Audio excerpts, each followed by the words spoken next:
Alright, so now we're ready to put gravel in the tank. I put a clamp light up, just because when you turn off this LED, it's pretty dark inside the tank. So I'm just going to grab a chunk of the gravel, make sure there aren't any fish under my hand, and drop it in.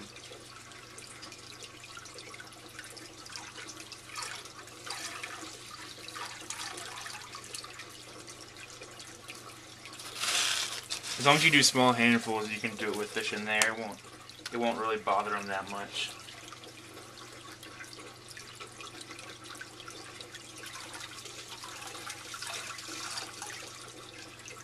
It also puts less stress on the tank.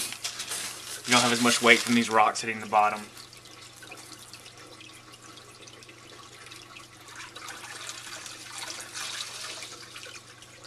I'm just going to do all of them at the front in a pile, because I know I'm going to be moving these plants in a second.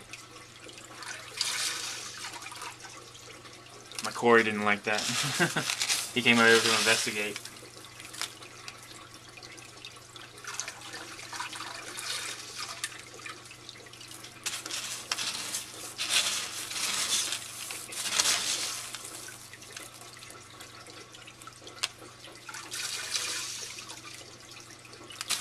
One of the pluses to do it by hand is I still got a lot of flakes in here.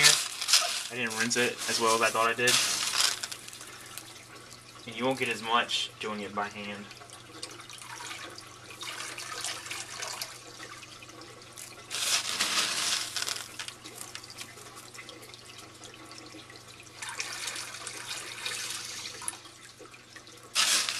I might fast forward this part, it's pretty boring.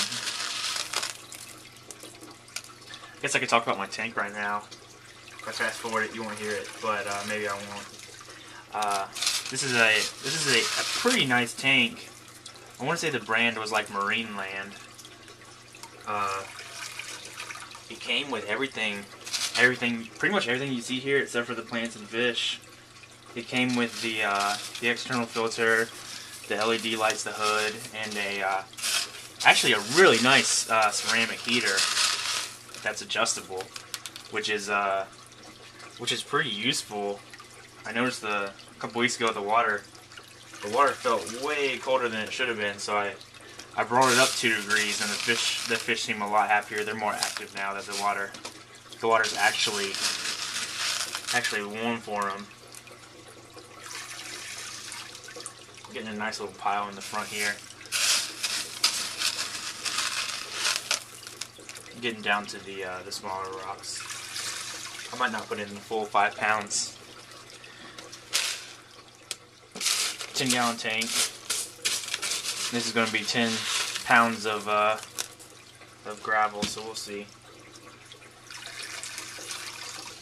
The filter it came with is cool. It's a Penguin 100, which has the bio oil, which I've never used a tank with a bio oil before.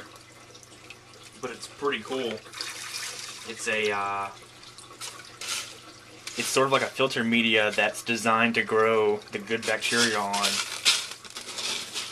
And I was a little nervous. I had a big bloom maybe 4 or 5 days after I got the fish in the tank. I had a pretty cloudy tank, which is usually caused by a bloom of the bacteria. And I was like, oh, well, maybe that's because of the bio oil. But after I was a little worried, but I just let it run, and it cleared up pretty good after another 24 hours or so.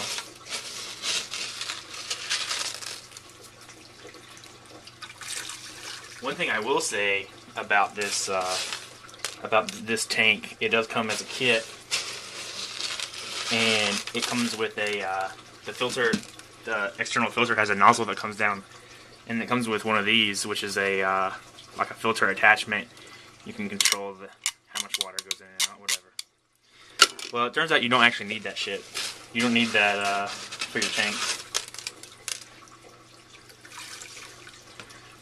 because on this tank, if you put that on, the arm for the impeller is way too long, and you can't set the external filter on the back of the tank. So I'm not sure I'm not sure why they gave you that. I guess every P100 just comes with the extension. But the funny part is, the directions say that you have to put it on. Obviously, you don't have to put it. You don't have to. But there's nothing. There's nothing that comes with it that says, "Hey, we know you just bought this kit, and you're just following directions, so you don't really need this."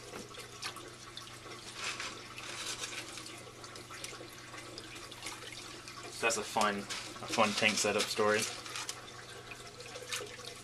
This is looking pretty good. I'm not going to throw that. The rest of that stuff is the really small stuff. As you can see on my hand, this is the kind of stuff that I didn't get out when I was rinsing. Didn't do a very good job. Sorry, fish. So, right now we got a pretty interesting little mound in the tank.